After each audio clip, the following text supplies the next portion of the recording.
Is the hare fast? Yes, of course he is. Is he the fastest animal? As far as we know from the story, he actually is the best. But he has a fatal flaw. And it's a fatal flaw that a lot of people have.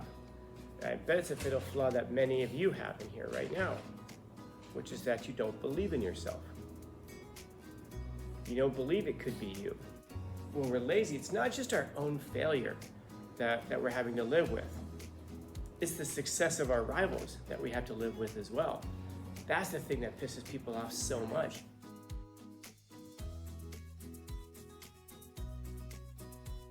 People who are that good, what do they say? Probably. Yeah, if somebody is that good, then they don't tell you in the first place. So you have the tortoise and the hare is bragging about how good he is. Is he that good? He's pretty fast. But does he believe it himself? No. And that's something that story itself is so deep with meaning. There's a lot going on there. It isn't just, like when you're a little kid, the lesson there is just, don't be overconfident. And then we're like, oh yeah, don't be overconfident, that's bad. No, it's more than just don't be overconfident. First off, the hare doesn't really believe it himself, because if he did, he wouldn't have to brag. So is the hare fast? Yes, of course he is. Is he the fastest animal? As far as we know from the story, he actually is the best. But he has a fatal flaw. And it's a fatal flaw that a lot of people have. I bet it's a fatal flaw that many of you have in here right now, which is that you don't believe in yourself. You don't believe it could be you. You don't believe that you're that person.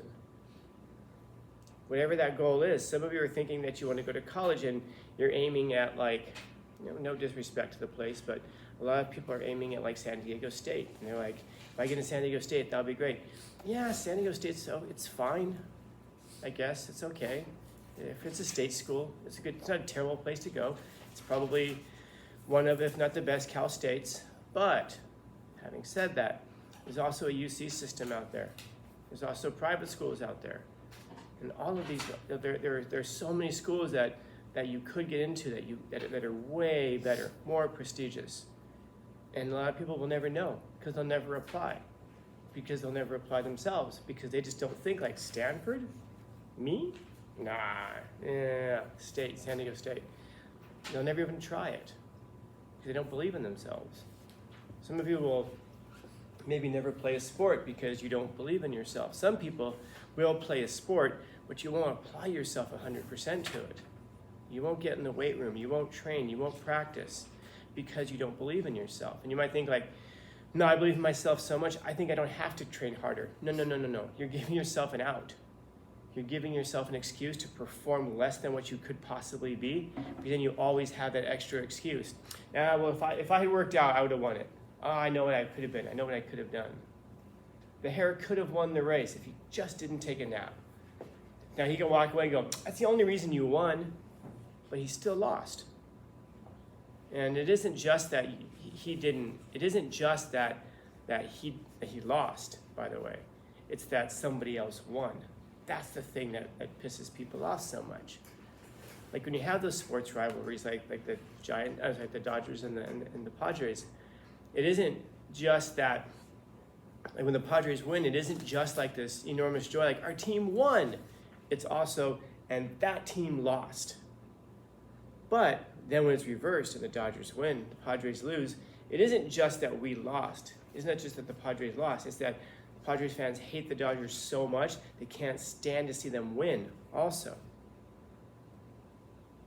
And so when we're lazy, it's not just our own failure that we're having to live with. It's the success of our rivals that we have to live with as well. That's the thing that pisses people off so much. And this is actually a pretty good day for this. There are a lot of people who are pissed off at the election results. Trump wins it. It's not just that Harris lost. I don't know. I've talked to a lot of people. I don't think I've met more than one or two, maybe, people who actually like Harris. Who sit there and go, I think she'd be the good choice. I think she'd be the right. I don't meet them, man. I've talked to a lot of people. What I do find when I ask people about how they feel about the election, it was just hate Trump. Yeah, what about Harris? Well, yeah, Harris, because otherwise, if we get Trump, it's going to be, oh, okay. In other words, it's always just hate, hate, hate towards the other side. And so when he wins the election, it isn't just, damn it, our person lost. It's the person we hate won. Now, was there a lot that could have been done to win the election? Yeah, there's probably, but that's always like the day after, the week after. Now we can start to second guess it. And then when your team wins, so when your team loses, are there things your team could have done to have won? Oh yeah. Dodgers win the World Series, and I keep hearing people complain about one inning that the Yankees made some mistakes, made some errors. And they're, it was only because of that one inning, dude. No, they played 45 innings, man. It was one inning that they blew. And the Dodgers did the exact same thing. That the exact same thing could have happened to them. But we get so blinded by our hatred of the other side that we fail to see those things. And so what happens is that, again, it drives us that we just don't want them to win. Now, of course, there are things you could do in the meantime. What could the Hare have done? The Hare could have not taken the rest, won the race. And by the way, there's another lesson that's there. Maximize yourself. What could you do? What could you become? How well could you perform? It isn't just, did I get by? And by the way, it isn't even just, did I win? It's, did you do as well as you could have? There's a former basketball coach named John Wooden. If anyone's ever heard of this guy, he's got more championships than any other college coach. I think when he was coaching UCLA, I think they won like 10 national championships out of 12 years. The guy was just an incredible coach. And he's one of those guys that when you look at his private life as well, he's just a great man. He's just a great human being.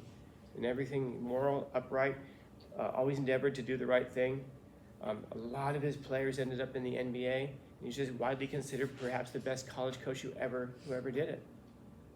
And when you look at his approach to leadership, his thing was never winning.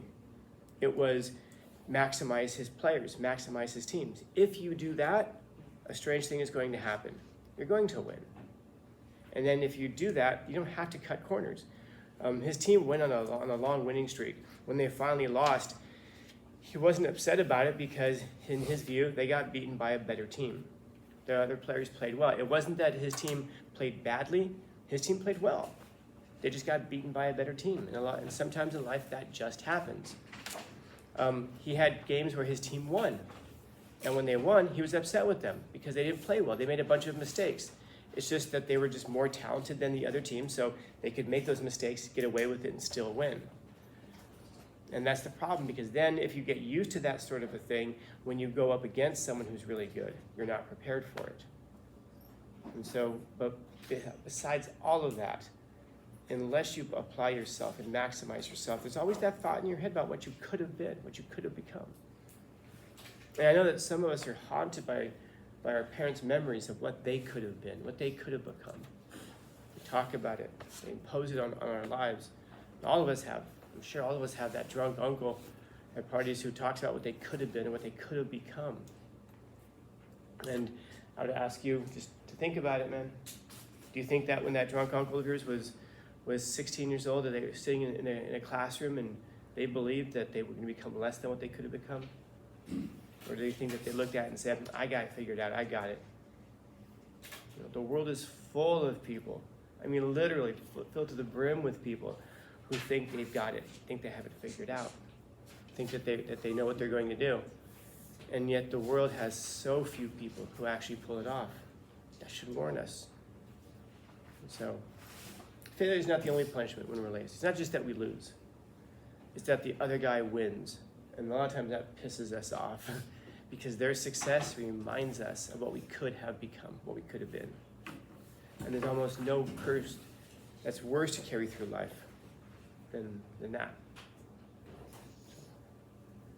Questions, comments, concerns, complaints, criticisms, critiques? Neato. Happy Wednesday.